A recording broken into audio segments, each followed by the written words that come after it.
Hello, welcome to the James Cooley Show. It's your life. I'm your host, Dr. James J.C. Cooley. Wow, we got another great show coming your way today. I tell you, Tuesday.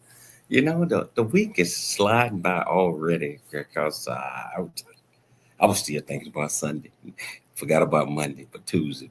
But we got a show that we're going to talk about today as it relates to inflation, as it relates to the drop in inflation, and also why people are still feeling the strain of inflation and the economy as it is today, even though I think it's kind of pretty good right now. But we got a guest on today that's going to talk a little bit more about that and try to give us an understanding of what this means and how some of the changes, some of the effect, the way that we might be feeling, and give us some insight. How you doing, Todd? How you doing today, man? I'm always good, James, and I'm always good, even better when I get to listen to your show and help you run your show. Oh, man, it was always a pleasure, Todd, because we bring joy, I believe, at least I've been told, to a lot of our listeners and viewers, and they get an understanding of what we're talking about. We try to bring a lot of different topics to them, and we got one today, and I tell you what, Todd, I want to patch all the different platforms in at the same time. All right, let's do it. We're doing right now. 3, 2, 1, lock them in. It's Your Life is sponsored by James J.C. Cooley.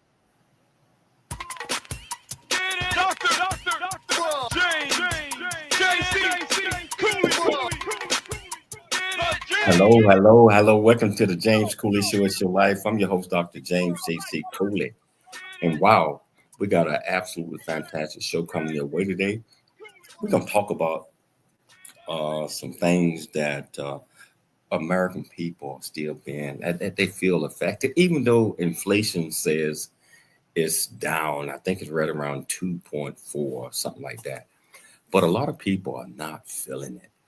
And we got a guest on today that's going to help us understand a lot of things about inflation, when the drop of inflation, and why many of us are still feeling the strains from that, and why Americans aren't feeling at ease, and maybe give us some points, future points, where we can kind of put that uneasiness to rest. So we got a fantastic guest coming on today, and his name is Sean Worthington. And let me tell you a little bit about him. First of all, the title of the show is Inflation Dropped, but the Financial Strain Remains, Why Americans Aren't Feeling the Ease. And today's discussion, what we're going to do, we're going to have a sit-down discussion with Sean Worthington, and he is the founder of the Perfect Monetary System and the creator of the CloudCoin. I don't know what that is, but, I'm interested in finding a whole lot about that. And we also going to talk about the real costs of high interest rates. That's something that I think each one of us need to have a clear understanding of what that means. The erosions of purchasing power despite wages increases. Wow. And some of the challenges that from the soft landing economic narratives. And finally, the strategies for resilience, financial resilience. Let me tell you a little bit about this young man. Scott Worthington is a tenured faculty member in the Communication Science Department at Battle College in Northern California. And he is an expert in computer information system and a leading voice in monetary reform. As the founder of the Perfect Monetary System and creator of the CloudCoin, which is the world's first CloudCoin-based currency, Sean offers unique insights into safeguarding wealth in today's inflation-driven economy. He has books out. Of one of his books is called Beyond Bitcoin, The Future of Digital Currency and the Perfect Power, Perfect Money. So I tell you what, without any further delay, I want to bring this young man to the show. How you doing today, Sean? Very good, and happy belated Veterans Day. Thanks so much. Hey, man, I am seriously interested in this show today because I want to learn a lot about a lot of the things that you're stating over here, and especially inflation is down, but a lot of people still do not feel it. And I don't know if that's a mindset or is it's just a pocketbook issue. So I'm interested in learning a whole lot about that. But Sean, can you tell our viewers and listeners a little bit more about you, what you do, what makes you click, and why you're so passionate about what we're talking about today? Well, I'm a veteran like you, and my mission is to create perfect money. And I study everything from ancient Mesopotamian monetary systems, which is something I write about in archaeological papers. And I also have a patent on a digital currency. In fact, I'm one of the only people that has a patent. And I study philosophy, and basically I've created a system that I think would really help our civilization. I think that the Democrats and Republicans are always fighting, and a lot of the problems are caused by the monetary system, and it's not either one of them, not either one of their faults, actually. So first of all, happy Veterans Day to you as well, my friend. Well, thanks. Yeah. Paid our dues. Yeah. So what motivates you? I mean, you got a book called Perfect Money. Mm-hmm. What was the motivation for you writing that book, and what do you want your viewers and readers to get out of that? Well, I was studying, I got a PhD, all about dissertation in computer information systems. And I was, I've studied how we can make information systems work, how we can have privacy, how we can have integrity. And I realized that monetary systems are just information systems themselves. They are databases. And so all the rules that we apply to databases, we can just apply to our monetary system. And when we do that, we can get rid of a lot of corruption, and we can make our system work much better for all of us, and that will result in us being much more productive, much more efficient, and for us to have a much better life. And fair too. You mentioned database systems, also monetary systems. Can you go into a little bit more detail? Sure. into that because I mean, I just want to get it clear, and I want our audience to get a clear view of exactly what you're talking about. Right. I was trying to figure out what is money, and I looked at the different monetary systems. One of the monetary systems that I looked at is the island of Yap. The island of Yap is a island out in the middle of the Pacific, and it was one of the last places that Europeans found. And when they found it, they were surprised at the monetary system. And the way it works is every family has a raised platform, and they take these big giant stones and they roll them around so that whoever's got the money has that money on their platform or in front of their platform. And I realized that all of these platforms were just like cells in a table, and these different coins, instead of being numbers, these big stones, they were, valued based on how big they were. And so that's a database, and it's a public database. It's a public ledger, in fact, where everybody can see who's got what money. And then I realized, well, Bitcoin is the same way. It's like the island of Yap. It's a public ledger. Then I started looking at cash, and I realized that cash is also a database, but instead of having our money in the cells of a table, we have our money in our pockets and our wallets, and so it's all distributed. But just like a database, we have us, and then we have our money, and that could form, a table. And so that's when I decided to try to create a perfect currency. Well, many Americans out there are caught up in inflation. Just like I mentioned, I believe the inflation is down to like 2.4, something like that, maybe a little lower than that right now. But many Americans are not feeling it, and I don't know. Just like I mentioned, if it's a pocketbook issue, meaning that the mismanagement of money, or they just don't feel it, or can you talk a little bit more about that? Absolutely. And so what happened is the Federal Reserve decided that inflation was too high, and so they wanted to stop that. And so the way that they stop that is to make everybody broke, basically. They increased the interest rate, and that increased the price of borrowing. And so now every company and every individual had to pay higher amounts of money to borrow money. And that sucked. That's just like inflation of loans, basically. And that increased the rent of money for loans. And suddenly businesses didn't have as much money. They couldn't pay their employees as much. They had to let people go. Individuals themselves could not. They had to pay more on credit card debt, for example, had less money to spend. And when people have less money, they can't buy products. And when they can't buy them, the price goes down. And so, for example, we've had a mix of deflation and inflation for several months. We had a situation in which insurance was going up, food was going up, rent was going up, but other things like a new car, that was going down, vacation rentals were going down, hotels, and also gasoline has been going down as well. But the reason why gasoline is going down is because people just aren't driving as much. And so there's a demand aspect of it as well. But the Federal Reserve tries to stop inflation by making people broke. It's not a good system. And so you might pay lower prices at the grocery store, but you're going to pay more prices in other places.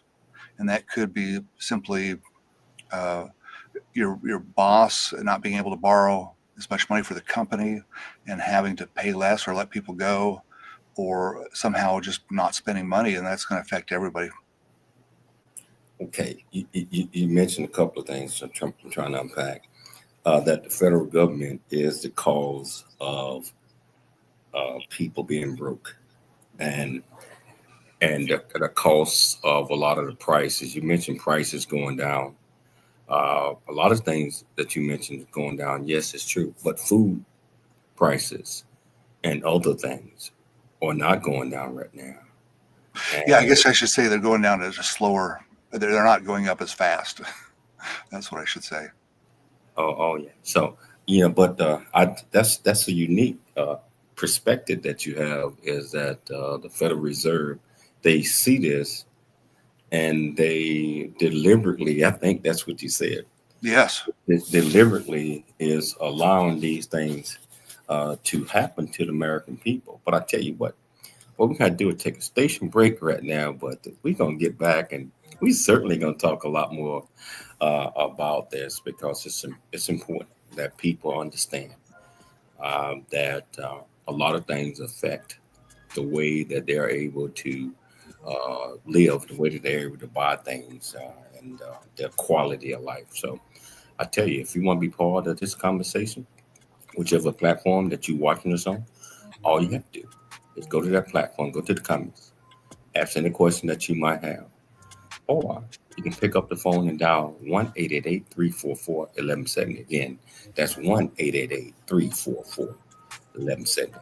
It's your life, and we'll be back with more Sean shortly after the break. There's more stories of greatness to help you overcome adversity coming up on It's Your Life with James Cooley. A black man's point of view. Dr. James J.C. Cooley.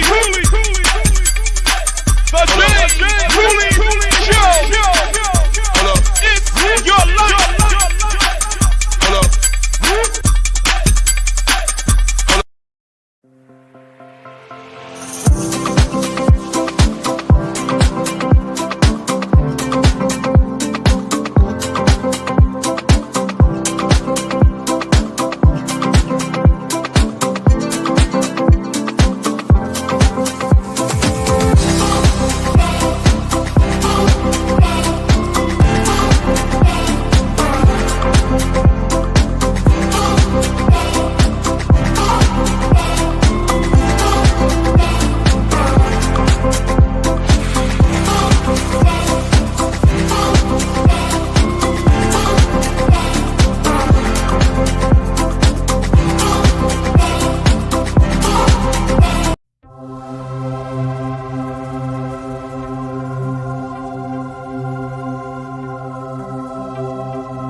deep South town and realization that life would never be the same. Cooley lays out his struggle to adjust from city life to country life and back again, sharing his hard-earned lessons to educate, encourage, and enlighten our next generation of leaders and heroes. Get your copy of Country Boy, City Boy, A Journey That Ain't Over Yet by James J.C. Cooley, available on Amazon and everywhere books are sold. It's the James Cooley Show. It's your life. Hello, welcome back to the James Cooley Show. It's your life, and I'm sitting here with Sean Worthington, and he's talking about inflation, the drop, some of the effects that it is for its strains on the American people, buying power, spending power, quality of life, and he was giving us his point of view on why he thinks that the federal government understands a lot of these problems or issues or concerns, but to kind of like understand that and allow it to happen. And that's just not right. But I mean, that might be the issues that the federal government might be a part of that problem right there. You know, so if you want to be part of the conversation, just pick up the phone and dial 1-888-344-1170. Sean, I want to get back to what we was talking about because you was kind of explaining the current interest rate hikes and the impacts of average American families and their budgets. Can you pick that up again and And other question I'm gonna follow up with is, what are the long-term effects of maintaining high levels of personal household debt in today's economy climate? So there's actually many causes of inflation, and the biggest one is generally government spending. And so our government has increased the monetary supply, or the amount of money that we have in our economy, by 40% since COVID. And that's quite a large increase. And that money basically dilutes all of the money that's already there. And so if you have $1 in your pocket, well, now when you go to the store, you have to compete with other people that have dollars in their pockets. They got that from the government, and whoever gets there first is going to get those goods and services. And if you're late, you're going to have to pay a lot more for them. And so government spending is a big problem. There's also some other problems, such as uh, immigration.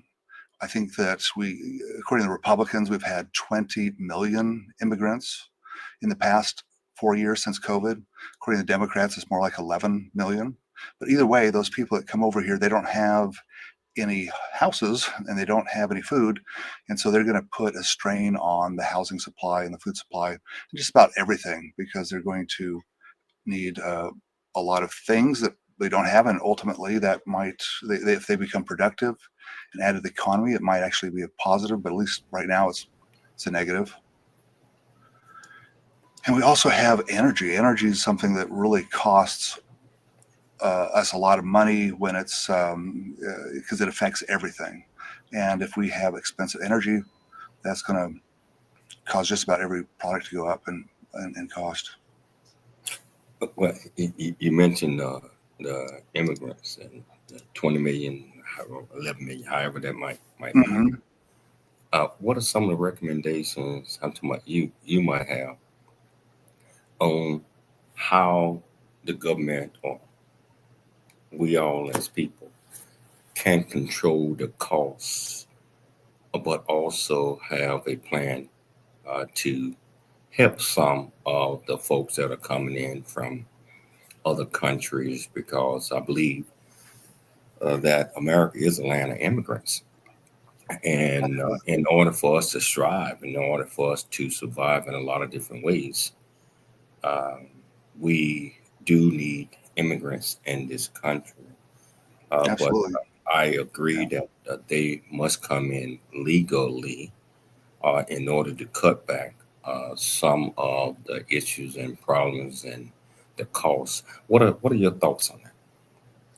Yeah, we've greatly benefited from immigrants all over the world that have come here. And for example, Einstein was an immigrant, and Elon Musk was an immigrant, and so many other people that have really created this country have been immigrants. But it's just a matter of trying to be a little bit choosier and choosing the ones that are going to be a positive and not a net negative. And so we've got a lot of illegal immigrants that really don't have much to offer. They could work at McDonald's or low-skilled jobs, and that's nice, but it also competes with lower-income folks, and it'll push down wages on those lower-tier jobs. Wow.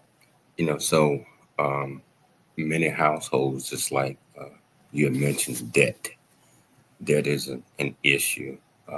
What I believe more than half of the country, because the lack of income or the lack of management of the assets that they have. So what strategies can household implement to manage increased borrowing costs due to higher interest rates, especially in the terms of refinancing options? Mm-hmm. Well, lots of people bought their houses about 5 years ago, and they have loans that are like 2.7%. And so those folks are not going to be able to find any kind of, they're not going to be able to refinance and get anything cheaper.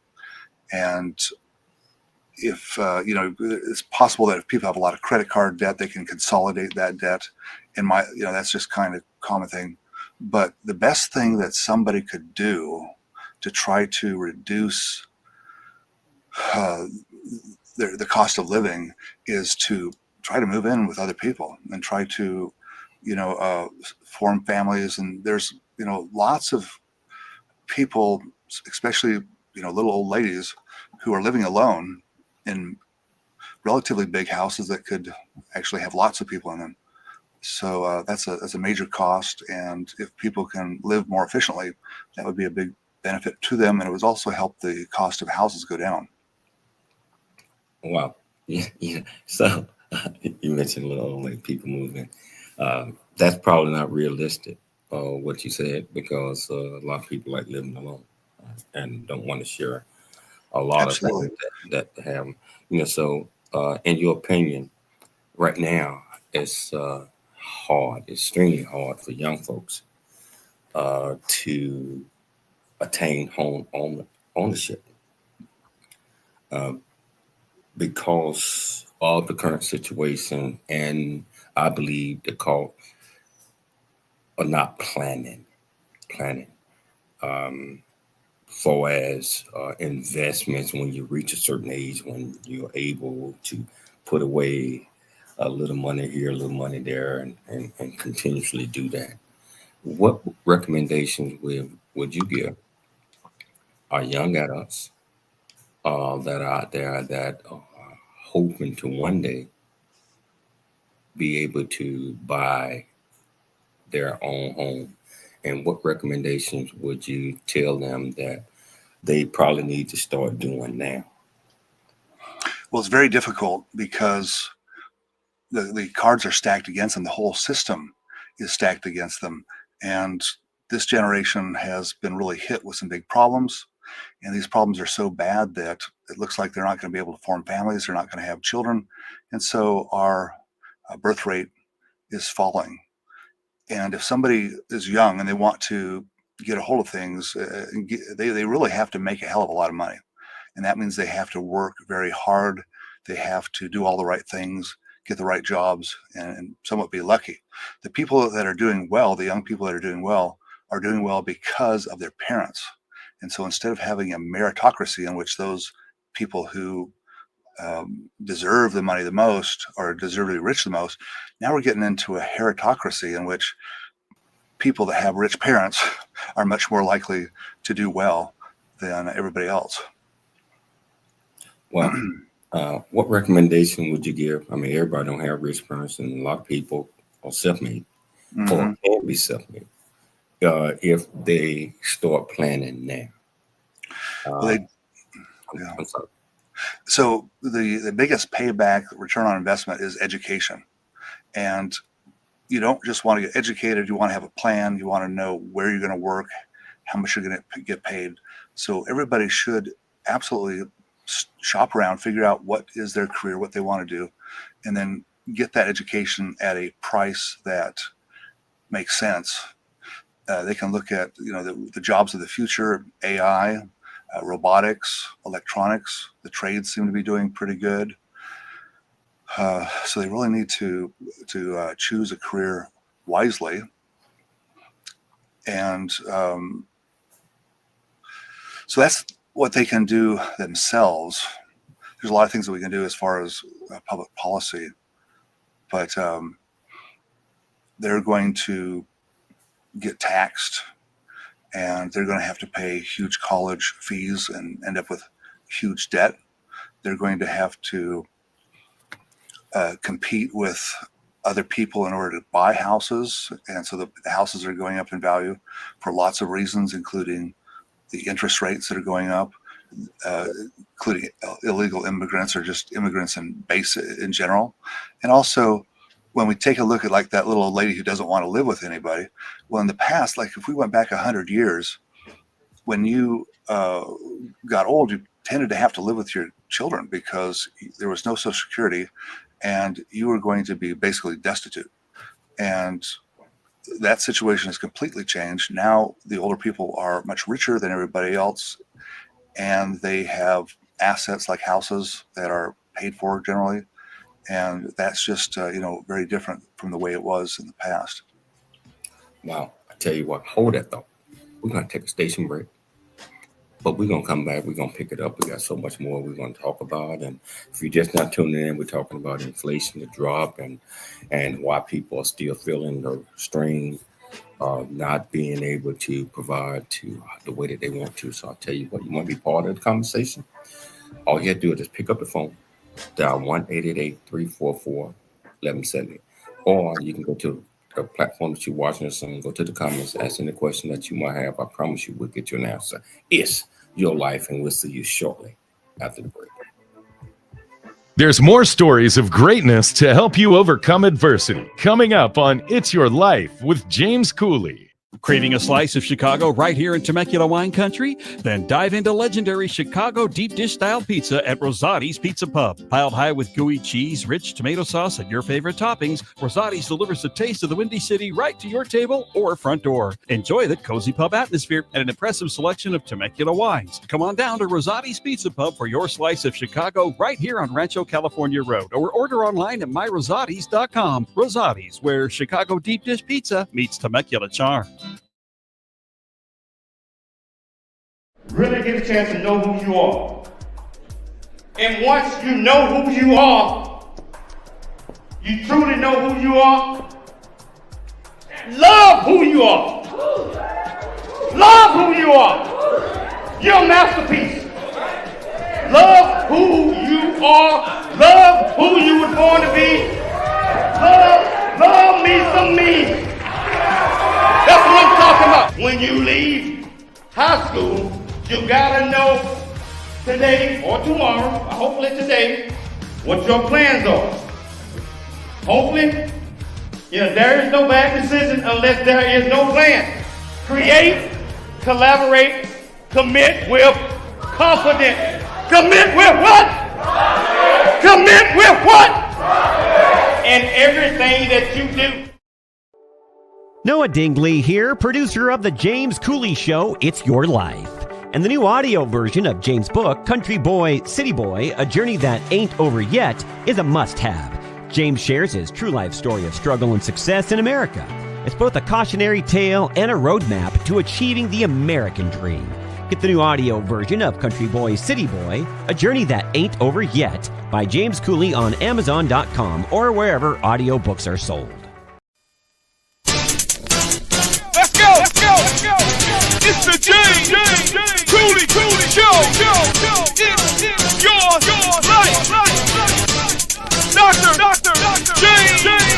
Dr. James JC Cooley. All right. Check it out. It's Dr. James JC Cooley. Hey, let's go. The James Cooley Show. It's your life. That's right.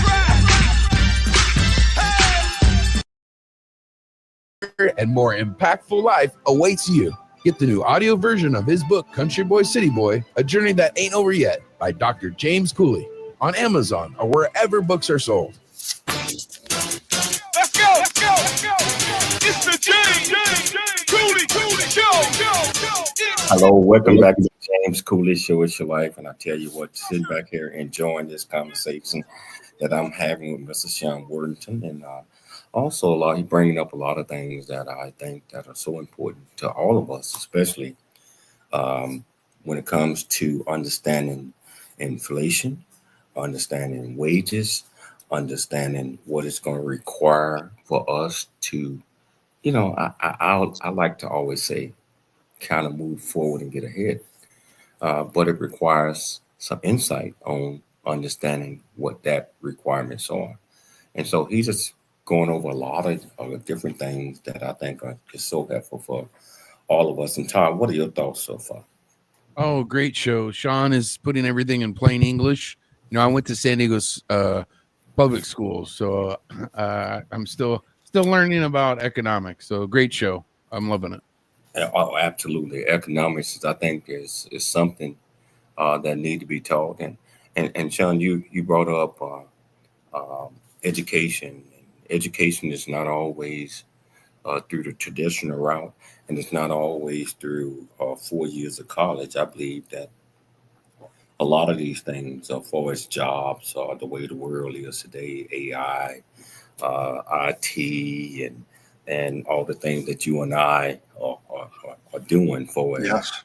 information security, information assurance, all of those jobs are out there. They don't really require a college degree, but it requires technical uh, degrees or technical supports or schools um, that would give you some understanding of how to go out there and find the right type of job that's going to pay for you so you can support your family and etc.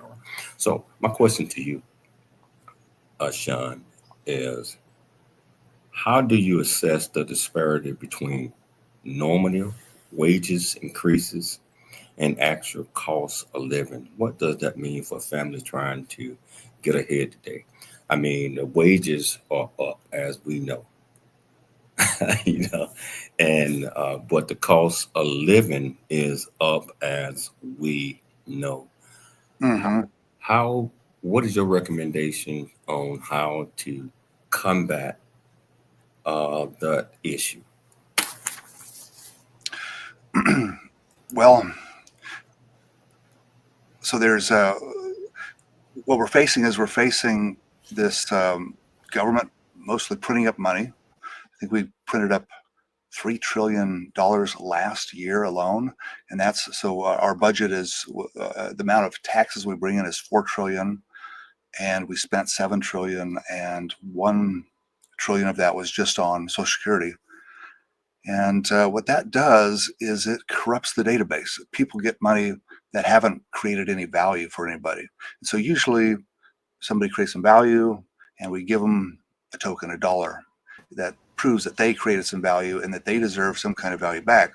And so when we give people a bunch of money without them really earning it, it's going to corrupt things, and that means that everybody is going to have a harder time buying things. And so we've got to have it so that people can overcome that. And that is a major obstacle because the government forces us to use the dollar to pay taxes. We can't pay our taxes in shekels or some other currency, so we have to get those dollars to pay that. But certainly, I and others have done very well by switching to, say, a Bitcoin economy. And Hold on. I want to go back. okay, sure. You mentioned Social Security, Hmm. $3 numbers, but you also mentioned that 4 trillion was made or earned, 7 trillion was paid. Hmm. But you mentioned Social Security, that 1 trillion, that nothing was coming in the pot. Like the folks that are on Social Security don't deserve that for the time that they have put into that work and all that time. Can you explain that a little bit? Because I think you kind of caught me off guard on that. What would you suggest to people on Social Security? You saying that they're not contributing to the economical system for as money being added up in the pot? Well, I don't think that it's not necessarily that. It's that we're spending $7 trillion, and we need to stop doing that. And Because you think Social Security would be one of the things that need to be looked at and cut? no, not necessarily. The problem is that because we're spending $7 trillion, that Social Security can be included in that. And that means that instead of the Social Security being, let's say, good and right money, it is corrupted because it is part of the dilution that's going on in the money in general. But Social Security has some other problems besides that, and it doesn't have anything to do with what people deserve. That money is collected by current taxpayers, and those taxpayers, of course, are young, and some of them are quite young. If you've got a young person, that person's going to pay about 8% of their income, and that's going to hurt them. Of course, it'll help them in the future, assuming that we still have a Social Security system. But the question is just how much would you spend, and how much should we spend on the seniors? And it is quite a drag on the younger people. That's kind of disturbing, what you said, because the people, in my opinion, that are receiving Social Security were once young and they contributed to society through their income and their wages throughout their lifetime, and I believe that they still deserve that. Now, the government need to figure out a way of being able to replenish that and also be able to protect our younger folks that are actually paying into that rent now. But I don't think that we should penalize the folks that already been there and said, okay, we don't have any use for you anymore, so we're gonna stop paying you, and you guys not gonna get any wages. Yeah, so. I'm not suggesting that. It looks like we're going to have a big boom with AI, and there's going to be a huge amount of robots, and that's going to cause everything to become more efficient. And when that happens, I don't think we're going to have any problems with Social Security. And that's only a few years ago. So there's reason to be optimistic. And I don't think that we should ditch the Social Security system. But what I'm saying is that we've always had a certain amount of workers per senior, and that ratio keeps going down and down, where we've got less workers per senior. And that's something that cannot be sustained. And we see that our population is being reduced because of low birth rates. And that's because men, generally speaking, that men aren't able to make enough money to really attract a woman and to create a household and to have a marriage. And because of that, well, we don't have as many taxpayers coming in. If those men were in a better situation, we would probably see more marriages, more households, and more children. But the current situation we have is like a death spiral, where we are losing workers and they're getting taxed, and so we even lose more and less people. It's just going down and down and down, and we see this especially in other countries. Well, I think we see that in a lot of countries, but you got to look at it like this: people are living a lot longer than they used to.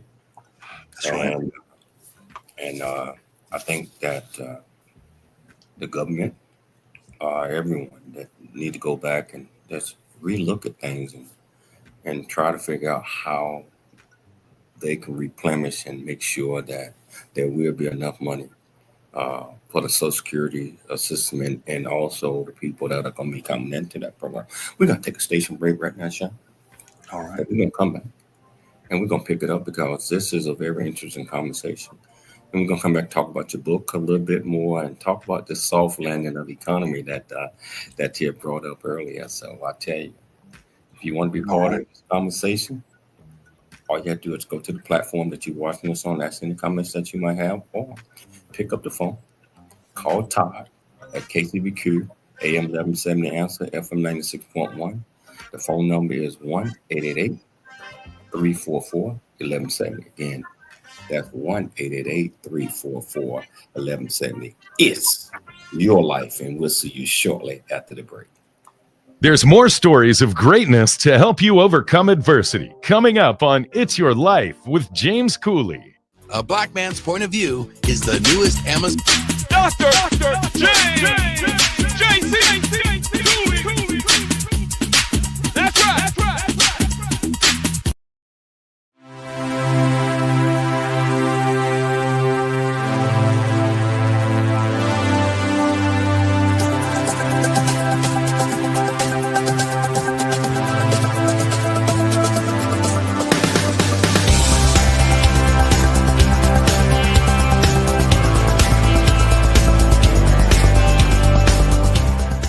Hello, I'm Dr. James J.C. Cooley from the United States of America, and I am here to just say, first of all, I'm so happy and honored to be on it, to be in the Coffee Book 2023, Unified Brain Z and the other organizations. Thank you so much for giving me an opportunity to be a part of this collection.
City Boy, A Journey That Ain't Over Yet by James J.C. Cooley, available on Amazon and everywhere books are sold.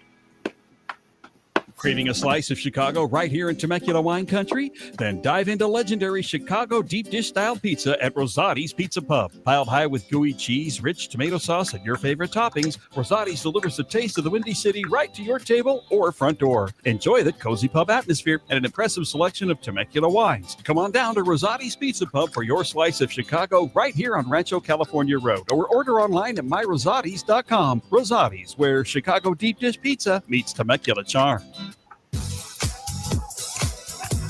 Yeah. Dr. James. Hello, welcome to the James Cooley Show. It's your life, and I tell you what, we got Sean here, and he laying out some things that I think that we all need to actually understand. You know, we're in a different world right now, and there got to be some adjustments made in order for all of us to continue to survive and strive, and and understand what it's going to require of us to be successful economically, if that's what the goal is. And I think that should be everybody's goal, is to be able to take care of themselves, their families, people around them.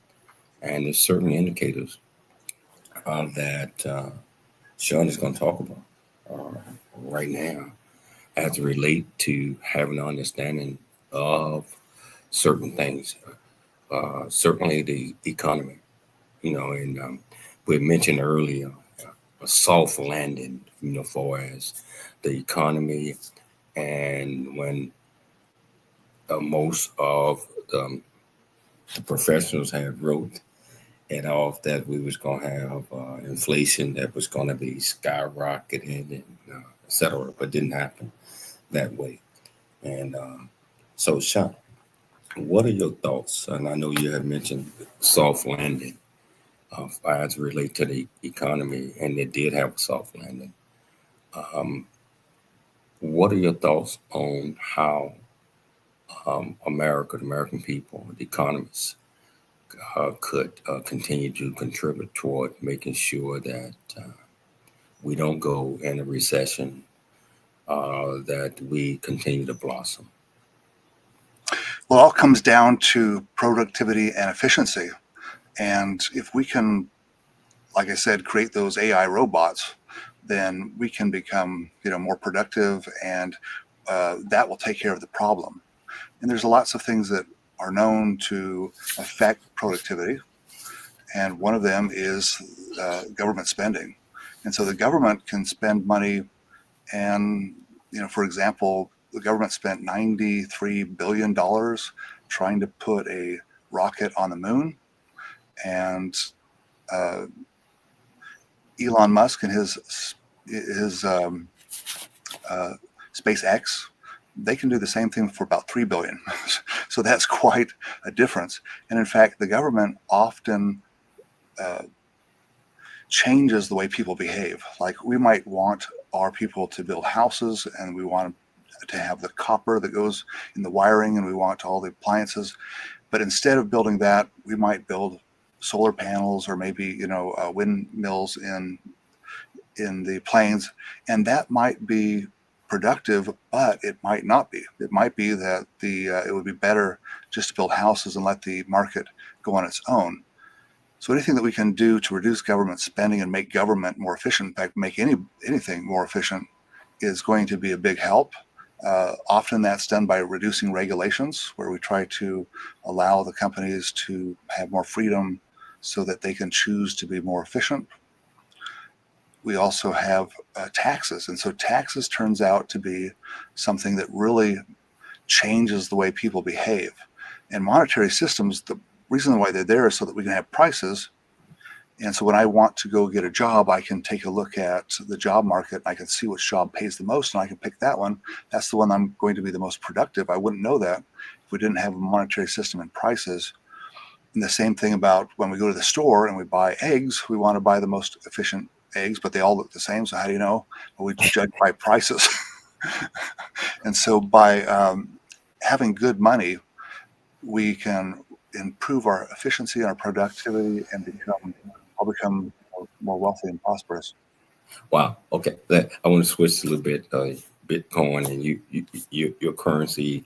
I want to know a little bit about the cloud currency that you created. Can you tell our viewers and listeners exactly what that is, and what is your what do you envision that going as related to the work? Yeah, CloudCoin is designed as an experimental digital currency, and it's designed to be perfect.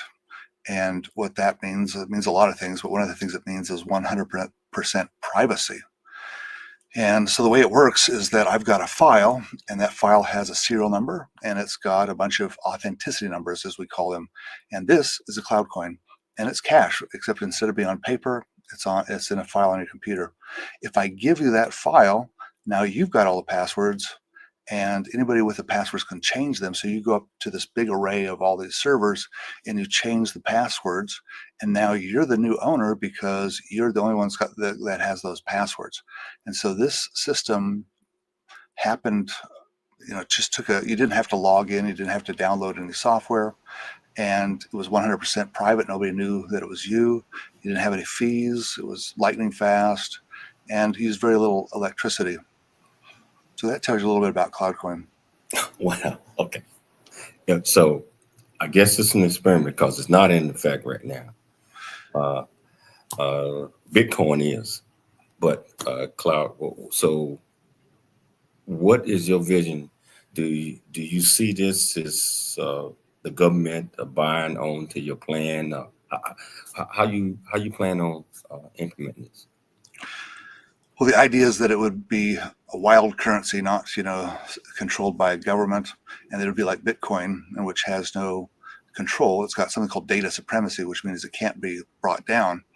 Bitcoin has a whole bunch of problems, like the privacy issue, and like the fees and the speed and everything. So this is going to solve all those problems and be easy to use. So it's like a Bitcoin, a better version of it. But who do you need to buy into this in order for you to implement this? Yes, I mean, when you have currencies like the dollar, the government's there to force everybody to use it, and so we have wide use of it. With Bitcoin, it was the first one and the only one when it started, so everybody started using that. And a big part of what's valuable about a currency is this, what's called the network effect, and that's how many people use it. The more people use it, the more valuable it becomes, because the more people you can trade with. And so we've got to overcome those problems, and we're doing that. Actually, we have about 40,000 users, and so we are a growing currency. 40,000 users that are actually trading their money in for this, and actually trading this and being able to utilize this and buying power. That's right. I mean, I think that most of them, the great majority of them, are investors that are hoping that'll go up and they can make money. But yeah, it's designed to be for retail so that you can quickly and easily buy a cup of coffee without having a lot of problems and worrying about the private key being lost and fees and that sort of thing. Okay, we're kind of out of time. Hey, Sean, can you tell our viewers real quickly how can they get in touch with you? How can they get your books? And just reach out and chat with you 30 seconds or less. Sure. If they want to go to cloudcoin.com, they can try the currency out and experience it for themselves. You know, I want to thank you so much for taking the time to come on the show, man. I tell you, real eye opener, and you brought up a whole lot of things. So I want to thank you for coming on the show. I'd like to thank Dr. Michelle Cooley for putting together another absolutely fantastic show. I'd like to thank our studios, KCBQ AM 1170, Answer FM 96.1, The Answer in San Diego. Todd, you are absolutely fantastic. Most importantly, I'd like to thank our viewers and listeners for tuning into the James Cooley Show Monday through Friday, 2 p.m. Pacific Standard Time live. Always dream big, think big, and be big at everything you do. We'll be back tomorrow, same time, same place. It's your life, and we'll see you. As a mom, comforting my family.